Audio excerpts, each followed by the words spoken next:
नांदेड सर्वांसाठी खुलं आहे ना. 39 आपली विमानसेवा सुरू आहे, कोणी येऊ शकतं, कोणी जाऊ शकतं. पण नांदेडला काहीतरी देऊन जा असं म्हटलं पाहिजे. जो कोणी पाहुणा येतो बाहेरून त्यांनी नांदेडला यावं, त्यांचं स्वागत आहे. पण जाता नांदेडला काही देऊन जावं. देणाऱ्याने देत जावे, घेणाऱ्याने घेत जावे, घेता घेता इतके घ्यावे, देणाऱ्याचे हात घ्यावे, अशी एक कविता आहे. आणि माननीय अशोक चव्हाण साहेब सातत्यानं घेणाऱ्याच्याच भूमिकेमध्ये आहेत. गेली 72 वर्ष झाले त्यांच्याकडं नांदेड शहराची सत्ता आहे. आपल्याला माहीत आहे की माननीय एकनाथ शिंदे साहेब देणारा व्यक्ती म्हणून या महाराष्ट्रामध्ये प्रसिद्ध आहे.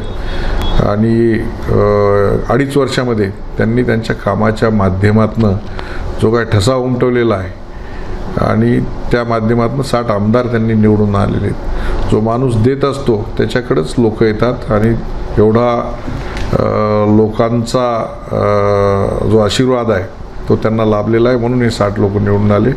परंतु माननीय अशोक चव्हाण साहेबांच्या घराण्यामध्ये गेल्या 72 वर्षापासून सत्ता आहे. त्याच्यापूर्वी रामदास कदम भाई आमचे पालकमंत्री असताना त्यांच्या म्हणण्यावर आम्ही गोदावरी शुद्धीकरणाची योजना मोहीम राबवली होती. महानगरपालिका तेव्हाही चव्हाण साहेबाकडेच होते. 20 कोटी रुपये दिले. परंतु आपल्याला माहीत आहे की यांच्याकडे मोठं टोळकं आहे ठेकेदारांचं.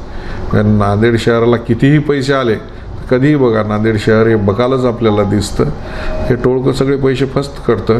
त्या पवित्र गोदावरीमध्ये जे काही जाणारं ड्रेनेजचं पाणी आहे ते आजही ड्रेनेजचं पाणी बघा त्या गोदावरीमध्ये जातं. ते 20 कोटी रुपये फस्त करून टाकले. तर जे काही महानगरपालिकेला येतं ते सगळं टेंडरच्या माध्यमातून, गुत्तेदारीच्या माध्यमातून, पर्सेंटेजच्या माध्यमातून फस्त केलं जातं.